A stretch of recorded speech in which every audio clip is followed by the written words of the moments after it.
So someone posed a question to me in the comments section of my video, and it was how to get their wife off of heroin. Now, I don't usually talk about substance use disorder because it's not something that I've truly had an experience with hard substances. I have with nicotine, and I have with caffeine, and I'm going to get into that later.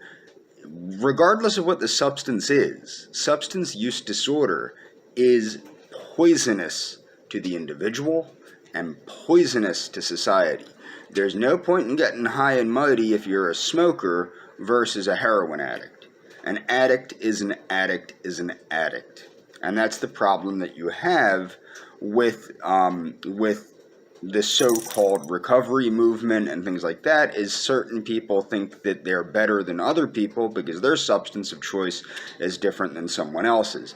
That's not the case. An addict is an addict. If you're a cigarette addict, a chewing tobacco addict, as I was, or if you're a addict that shoots heroin, an addict is an addict. There is no high and mighty thing. The only goal is absolute sobriety.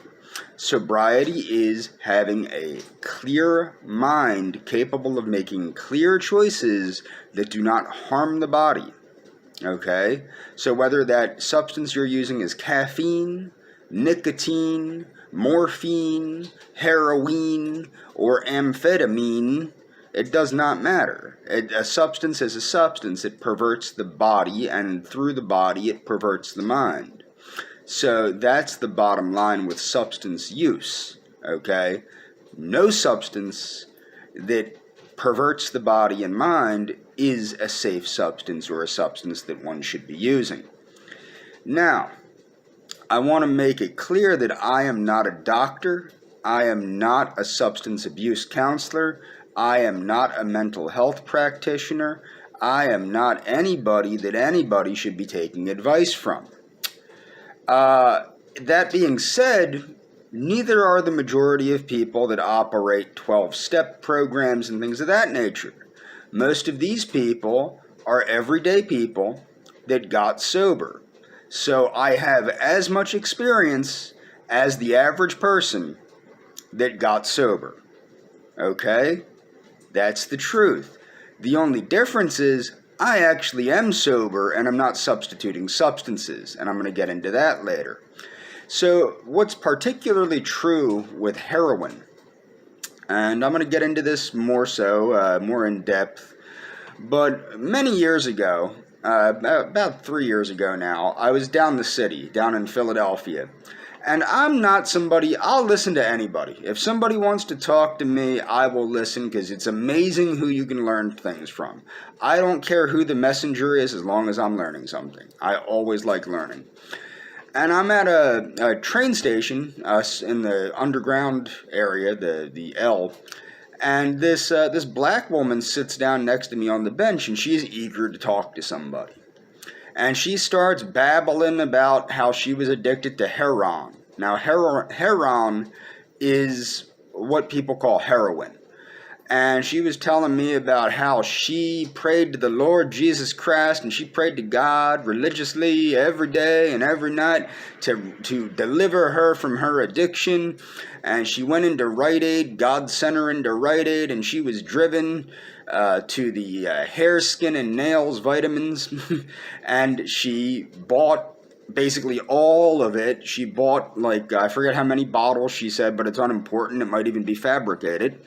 But she religiously took those vitamins every day, and it got her off the heroin. Okay? Now, there is a gentleman, a doctor, psychiatrist, Dr. Abram Hoffer, who created a form of psychiatry known as orthomolecular psychiatry, in which he treated schizophrenics successfully with niacin, okay, and antioxidants and other nutrients. Now, why is that important? Well, number one, hair, skin, and nails formulas for vitamins tend to have a lot of niacin and other supportive nutrients in them.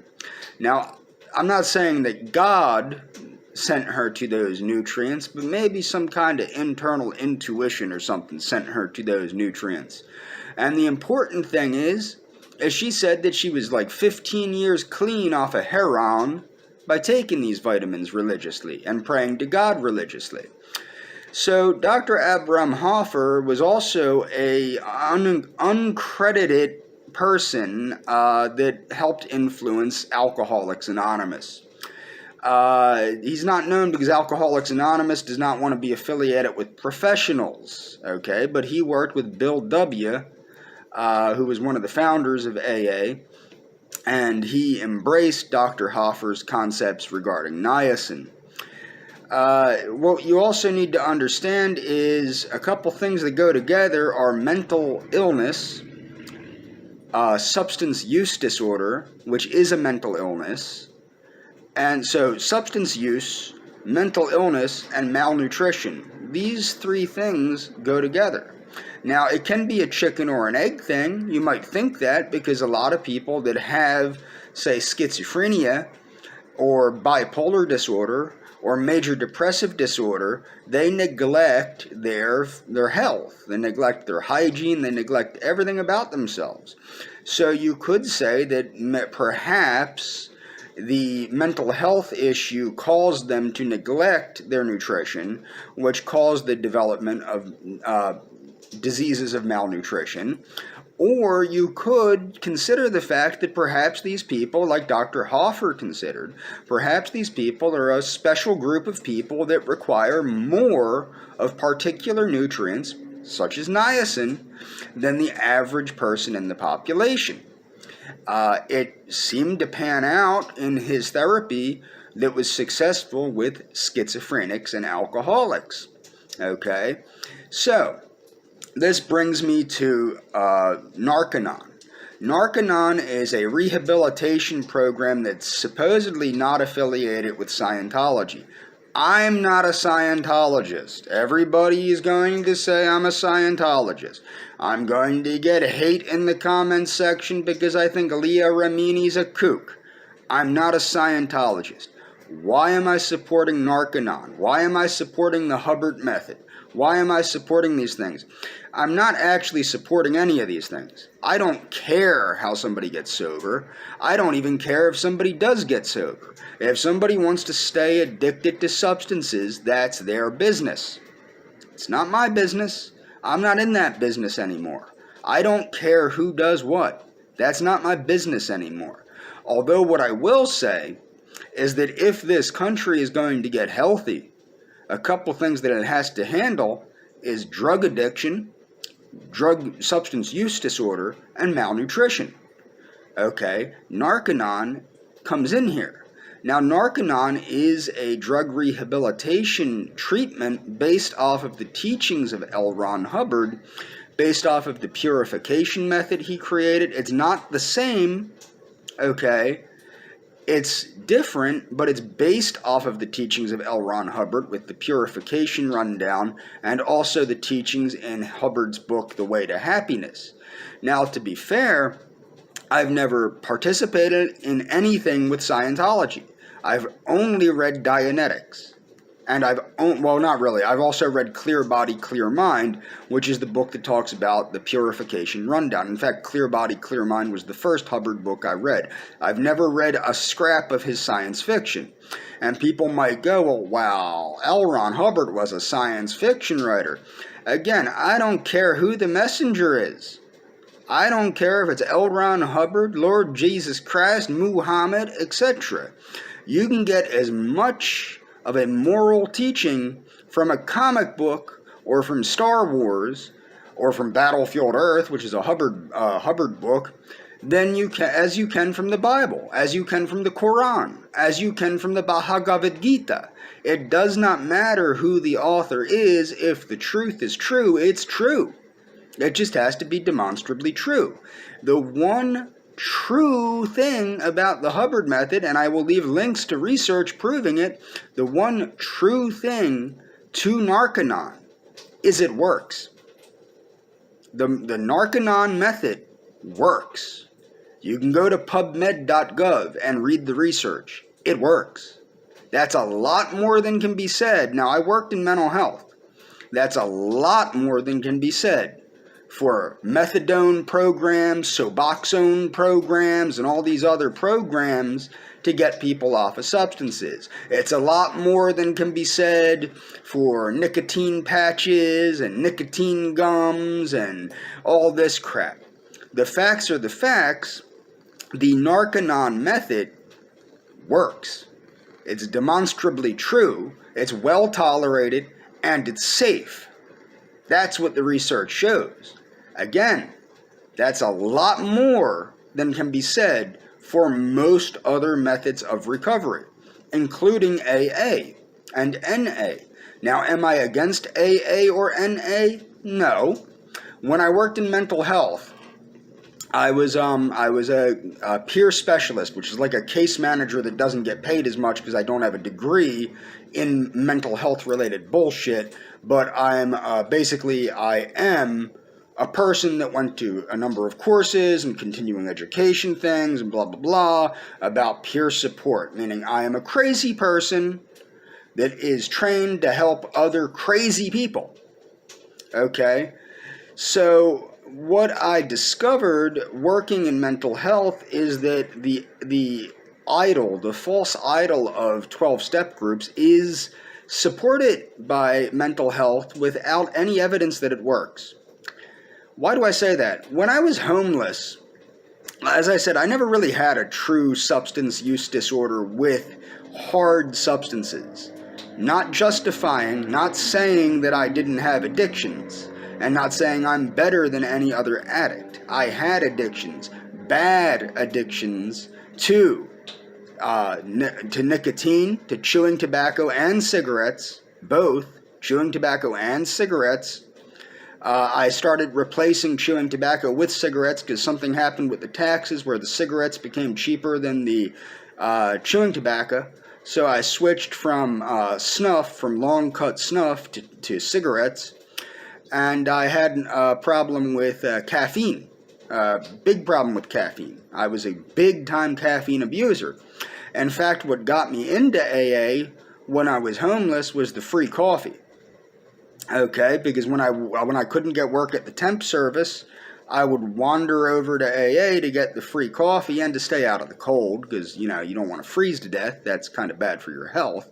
But, I would get the free coffee because I was a caffeine addict. I lived on caffeine. Now, caffeine depletes magnesium and other electrolytes, which is not good for you, especially for somebody like me at the time that wasn't eating for days on end. Okay? So that's why I don't have personal experience with things like, now I've used marijuana. I have used other drugs, but I was never dependent on other drugs. Okay? So the hardest drug I've really ever used on a regular basis was marijuana when I was a teenager, but I stopped doing it in my early 20s, actually at the age of 20. So from the age of 13 to 20, I was doing marijuana pretty consistently. But I stopped at 20 because, you have to get a real job and everybody drug tests. So I was never really dependent on marijuana, but don't think that people aren't dependent on marijuana. When I worked in mental health, I had many people that were unfortunately misdiagnosed with psychosis.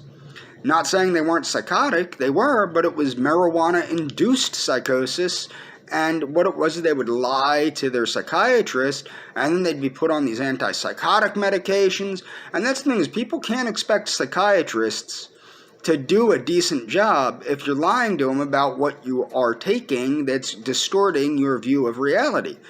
So, long story short, people can become dependent on marijuana. People are dependent on nicotine and caffeine. Nicotine and caffeine do distort people's perception of reality. I mean, if you don't think that nicotine can distort your perception of reality and you're a heavy nicotine user, think about how it affects your health. Think about how regularly you consume it, despite the fact that it's destroying your health. That's a mental illness. That's a disease of the mind being caused by polluting the body with a foreign substance that does not belong there. Okay? So, with getting back to orthomolecular medicine, which is one of the things that Narconon incorporates, is the use of nutrition and nutritional therapies along with rebuild. Now I'll get into that later, but it gets into nutritional therapies along with the humanities, and I'm going to get into the humanities in a second. So the nutritional therapies help to correct the nutritional abnormalities which have either been caused or were pre-existing. It's a chicken or the egg thing. Who really cares what caused what as long as it's corrected? Okay? That's the bottom line. Now, the way to happiness stuff, which is used by Narconon, is used to fix the human psyche. Okay, this is like the 12 steps and 12 traditions of Alcoholics Anonymous, but not. You can't expect a damaged person with a damaged psyche to get healthy. If it's not substance use, and this is what you see in Alcoholics Anonymous, okay? This is what you see substitutions. Now the substitution for alcoholism, and this is the problem with drug addiction and alcoholism being mixed together and the rehab crew coming over to AA. But the problem is you have substitution. People will say, I'm sober, but now I'm smoking marijuana. Or I'm sober, but now I constantly use pornography. I'm sober, but now I'm a chronic gambler. I'm sober, but now I'm cheating on my wife and I'm a sex addict. You know, substituting one harmful behavior for another is not sobriety. It's substitution. Now what you see, what I was going to say, is what you see now with the incorporation of drug addicts into Alcoholics Anonymous is you'll get the 2 sobriety dates. What do I mean by that? Alcoholics Anonymous, Narcotics Anonymous, they're pretty clear in what sobriety is, and that's freedom from the addictive substance. You're not taking any addictive mind-altering substances. They should include nicotine and caffeine in that, but they don't. But the fact of the matter is, you get these 2 sobriety dates now that the rehab crew has come over to the AA meetings. And what do I mean by that? You get people that go, I'm clean from alcohol for 5 years and heroin for a week. Well, if you never had a considerable problem with alcohol, you're not really clean from alcohol. You're just not using alcohol. But you're using your drug, your substance of choice, which would be heroin. That's not sobriety, that's substitution. And it's not even substitution, it's just a plain cop-out. And that's the thing is, in my opinion, when I worked at the mental health place I worked at, now the drug and alcohol homo, he got all pissed off at me because I would encourage people to go to Double Trouble, which is a dual diagnosis group for people with co-occurring mental health and alcoholism, drug addiction, gambling, anything. Co-occurring issues, mental health and drug issues.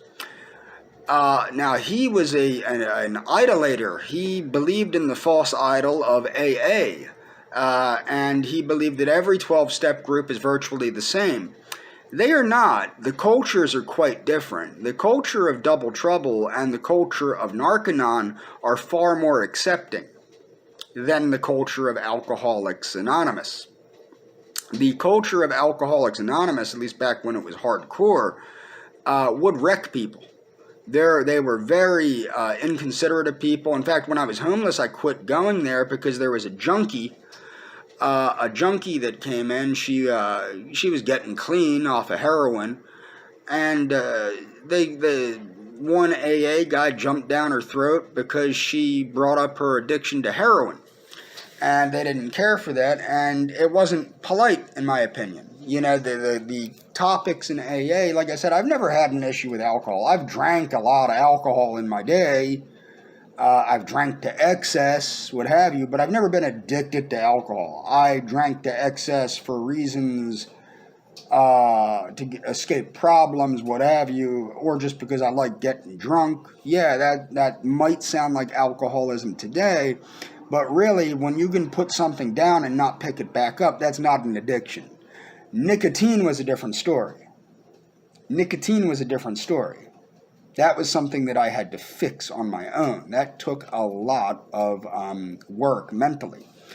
And I did. I conquered it. I've been off of nicotine for over 7 years now, and I use caffeine responsibly.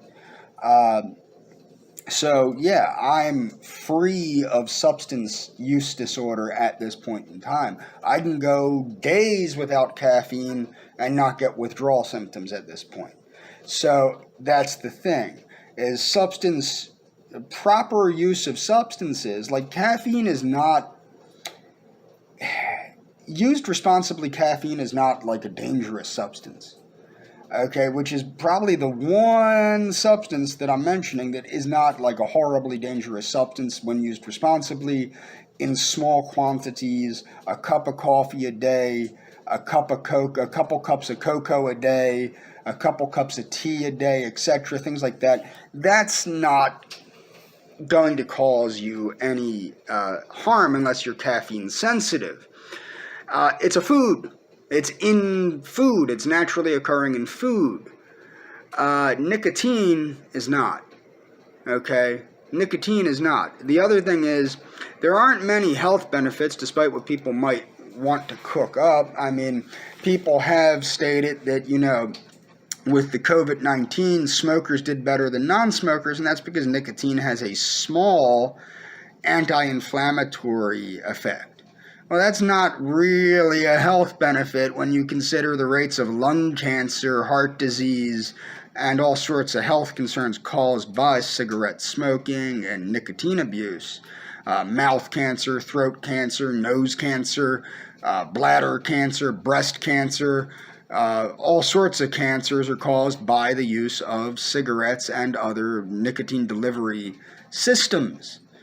And the nicotine gums and the nicotine patches and the nicotine lozenges keep the addiction alive, because the only way to get off of a substance is to get it out of your system and not go back to it, to stop the behavior, replace the behavior. With me, with chewing tobacco, what I did is I used 100% mint snuff, nicotine-free mint snuff, which I was encouraged to do by a research scientist.